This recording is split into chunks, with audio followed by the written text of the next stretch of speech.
2020 সালের ফেব্রুয়ারিতে কর্ণাটকের চিক্কামাগলুর কোদুর নামের একটি শান্ত শহরে ঘটে যাওয়া একটি ভয়াবহ অপরাধ সমগ্র রাজ্যকে হতবাক করেছিল। কবিতা বিন্দু, একজন 30 বছর বয়সী 2 সন্তানের মা, তার নিজের বাড়িতে নৃশংসভাবে খুন হন। তার মৃত্যুর পর তার স্বামী ডাক্তার রেবন্ত এবং তার প্রেমিকা হর্ষিতার সঙ্গে যা ঘটেছিল তা আপনাদের আরও হতবাক করবে। শুধু তাই নয়, কবিতা বিন্দুর হত্যার সাথে জড়িত অপরাধীদের জজ কোনো সাজা দিতে পারেননি। আর এই সমস্ত ঘটনার পেছনে কারণ কী ছিল তা জানতে হলে আপনাদের পুরো ভিডিওটি অবশ্যই দেখতে হবে। আপনাদের সকলকে স্বাগত জানাই আরও একটি হত্যার ডকুমেন্টারি ভিডিওতে। কবিতা বিন্দুর এই কেসটি একটি লাভ ট্রায়াঙ্গেল ছিল, তবে এ কোনো সাধারণ লাভ ট্রায়াঙ্গেল নয়। তবে কেন এটি সাধারণ নয় তা আপনারা এই ভিডিওতে আগে জানতে পারবেন। 2020 সালের 17 ফেব্রুয়ারি সোমবার কর্ণাটকের চিক্কামাগলুর পাহাড়ি এলাকায় অবস্থিত কোদুর নামের একটি ছোট্ট শহরে ঘটনাটি ঘটে। কবিতা বিন্দু একজন 30 বছর বয়সী 2 সন্তানের মা, তার বাড়িতেই ছিলেন। তার স্বামী ডাক্তার রেবন্ত একজন দন্ত চিকিৎসক। তাদের বাড়ি থেকে 20 কিলোমিটার দূরে বিরুর নামের একটি শহরে তার ক্লিনিকে তিনি ছিলেন। দিনটি একটি সাধারণ দিন হিসাবে শুরু হলেও সন্ধ্যাটি একটি ভয়ঙ্কর দুঃস্বপ্নে পরিণত হয়। পুলিশের রিপোর্ট অনুযায়ী অপরাধটি সন্ধে 6:45 থেকে 8:15-র মধ্যে ঘটেছিল। কবিতা বাড়িতে একাই ছিলেন, তার সন্তানরা সম্ভবত আত্মীয় বা প্রতিবেশীদের বাড়িতে ছিল। ডাক্তার রেবন্ত ছিলেন বাড়ি থেকে 20 কিলোমিটার দূরে তার ক্লিনিকে। কবিতাকে নিজের বাড়িতে আক্রমণ করা হয়েছিল, তার গলা নৃশংসভাবে কাটা হয়েছিল, যা তার মৃত্যুর কারণ হয়। সেই রাতে ডাক্তার রেবন্ত বাড়ি ফিরে দেখেন যে তার স্ত্রীর রক্তাক্ত দেহ মাটিতে পড়ে রয়েছে। তিনি তৎক্ষণাৎ পুলিশকে ফোন করেন এবং অভিযোগ দায়ের করেন যে তার বাড়িতে ডাকাতি হয়েছে। ডাকাতেরা তার বাড়ির সমস্ত গয়না এবং টাকা পয়সা নিয়ে পালিয়েছে। শুধু তাই নয়, তার স্ত্রীকেও নৃশংসভাবে হত্যা করেছে। এরপর পুলিশ ঘটনার তদন্ত শুরু করে। বাড়িতে জোর জবরদস্তি ডাকাতের প্রবেশের কোনো চিহ্ন পুলিশ পাননি। বাড়ির গেটের লকও ঠিকঠাক ছিল, সেখানে কোনো অপরিচিত মানুষের আঙ্গুলের ছাপও পাওয়া যায়নি। কিন্তু ঘরের ভেতরের সমস্ত জিনিস লণ্ডভণ্ড ছিল এবং গয়না, ক্যাশ চুরি গিয়েছিল। তাই পুলিশ রেবন্তের দেওয়া বয়ানের ওপর বিশ্বাস করতে পারছিল না। তাদের সন্দেহ হচ্ছিল এটা সত্যি ডাকাতি নাকি অন্য কোনো সাজানো ঘটনা। এরপর পুলিশ ডেড বডিকে পোস্টমর্টমের জন্য পাঠিয়ে দিয়ে ফরেনসিক রিপোর্টের অপেক্ষা করতে থাকে এবং তাদের তদন্ত চালিয়ে যেতে থাকে। প্রতিবেশী এবং পরিবারের অন্যান্য সদস্যদের জিজ্ঞাসাবাদ করে পুলিশ জানতে পারেন যে কবিতা অত্যন্ত দয়ালু এবং সৎ মানুষ ছিলেন। এখনও পর্যন্ত ডাক্তার রেবন্ত পুলিশের সমস্ত তদন্তে সহায়তা করে আসছিলেন এবং পুলিশ যখনই থানায় তাকে জিজ্ঞাসাবাদের জন্য ডাকতেন সে হাজির হয়ে যেত। তদন্ত চলাকালীন পুলিশ ডাক্তার রেবন্তের সঙ্গে বেঙ্গালুরুতে বসবাসকারী হর্ষিতা নামে এক মহিলার গোপন সম্পর্কের খোঁজ পান। পুলিশ ডাক্তার রেবন্তের ফোন ট্যাপ করে জানতে পারেন এই বেঙ্গালুরুর মহিলার সাথে রেবন্তের বহুদিন ধরেই পরিচিতি। এই সম্পর্কের কথা ডাক্তার রেবন্তের স্ত্রী কবিতা জানতেন না।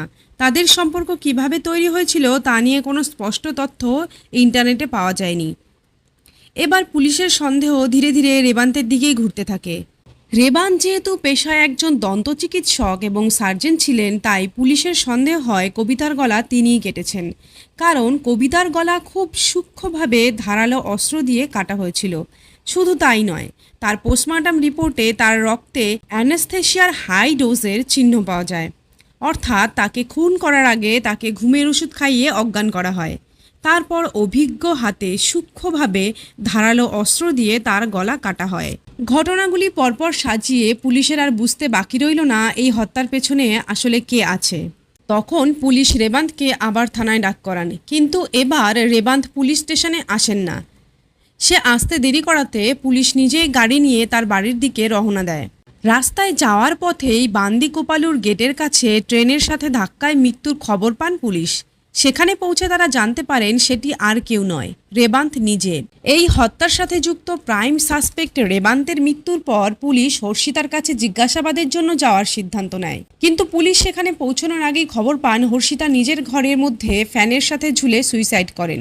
পুলিশ পুরো স্তম্ভিত হয়ে যায়। তার উপরে কবিতা বিন্দুর কেসটি হাই প্রোফাইল কেস ছিল, তাই পুলিশের ওপর প্রেশার আসতেই থাকে কেসটি তাড়াতাড়ি সলভ করার। পুলিশও জোর কদমে তদন্ত শুরু করে দেয়। তারা দেখেন যে কবিতার মৃত্যুর পরেও রেবান্তের ফোন থেকে বহুবার হর্ষিতাকে কল করা হয়েছিল। হর্ষিতার ঘরে গিয়ে তারা সেখানে কিছু গয়না এবং ক্যাশ পান, আরও কিছু ডকুমেন্টসও পান, যেটা থেকে তারা শিওর হন যে গয়নাগুলো কবিতার ছিল, যেটা রেবান্ত তাকে বাই পোস্ট পাঠিয়েছিল। সমস্ত তদন্তের শেষে পুলিশের সামনে যে তথ্য উঠে আসে তা শুনলে আপনারাও অবাক হবেন। ডাক্তার রেবান্ত এবং কবিতা বিন্দুর 7 বছরের বিবাহিত জীবন, তাদের 2টি সন্তানও ছিল এবং তাদের বিবাহিত জীবন সুখের ছিল। তবে সেই সুখ বেশি দিন স্থায়ী হলো না, যখন তাদের জীবনে তৃতীয় ব্যক্তি হর্ষিতা প্রবেশ করলো। ডাক্তার রেবান্ত হর্ষিতার সাথে প্রথম দেখাতেই প্রেমে পড়ে যান। তারা দুজনকে এতটাই ভালোবেসে ফেলেন যে তারা বিয়ে করার সিদ্ধান্ত নেন। হর্ষিতার এর আগে 2বার বিয়ে হয়। প্রথম বিয়ে 2010 সালে হয়েছিল, কিন্তু সেটা টেকেনি। তাদের ডিভোর্স হয়ে যায়। এরপর তার দ্বিতীয় বিয়ে হয় সুন্দর নামের এক ব্যক্তির সাথে। তাদের একটি সন্তানও ছিল। তারা 3 জন একসাথে বেঙ্গালুরুতে থাকছিলেন। বিবাহিত হওয়া সত্ত্বেও সে রেবান্তের সাথে সম্পর্কে জড়ায় এবং তাকে বিয়ে করার জন্য চাপ দিতে থাকে। রেবান্ত নিজেও হর্ষিতাকে ভালোবাসত, তাই সে তাদের বিয়ের মাঝখানের একমাত্র বাধা তার স্ত্রী কবিতা বিন্দুকে রাস্তা থেকে সরানোর প্ল্যান করে। 2020 সালের 17 ফেব্রুয়ারি সন্ধ্যায় সে কবিতাকে ফোন করে বাচ্চাদের সম্পর্কে জিজ্ঞাসাবাদ করে এবং তারপর ফোনটি রেখে দেয়। এরপর সে বাড়ি ফিরে কবিতাকে অতি উচ্চমাত্রায় অ্যানেস্থেসিয়া ডোজ দেয়। তারপর ধারালো সার্জিক্যাল ব্লেড দিয়ে সূক্ষ্মভাবে তার গলা কাটে। এরপর ঘরের সমস্ত জিনিস এলোমেলো করে মেঝেতে ফেলে দেয়, যাতে মনে হয় ঘরের মধ্যে লুটপাট হয়েছে। তারপর গয়না এবং ক্যাশ নিয়ে আবার ক্লিনিকে ফিরে যায়। প্রতিদিনের মতো সেদিনও 8টায় সে ক্লিনিক বন্ধ করে বাড়ি ফিরে আসে। ঘরে ঢুকে সে চিৎকার চেঁচামেচি শুরু করে দেয়। তার চিৎকার শুনে প্রতিবেশীরা ছুটে এলে তারা দেখে ঘরের সমস্ত জিনিস মেঝেতে পড়ে রয়েছে, আর কবিতা রক্তাক্ত অবস্থায় মেঝেতে পড়ে রয়েছে। রেবান্ত নিজেই পুলিশকে ফোন করে সুন্দর করে সাজিয়ে গুছিয়ে মিথ্যে বলে। সে হয়তো ভেবেছিল তার মিথ্যেই সত্যি হয়ে যাবে, কিন্তু সে যখন দেখল পুলিশের হাতে ধরা পড়ে যাবে, তখন পুলিশের ভয়েই হোক বা গিল্টি ফিল থেকে সে 22শে ফেব্রুয়ারি অর্থাৎ কবিতা মারা যাওয়ার 5 দিনের মাথায় বান্দিকোপ্পালুর গেটের কাছে গিয়ে চলন্ত ট্রেনের সামনে ঝাঁপ দিয়ে আত্মহত্যা করে। যেহেতু এই কেস নিয়ে মিডিয়া সমস্ত আপডেট কন্টিনিউয়াসলি প্রচার করছিল, তাই রেবান্তের মৃত্যুর খবর হর্ষিতা টিভিতেই দেখতে পায়। এরপর সে নিজেও ঘরের মধ্যেই সিলিং ফ্যানের সাথে ঝুলে আত্মহত্যা করে নেয়।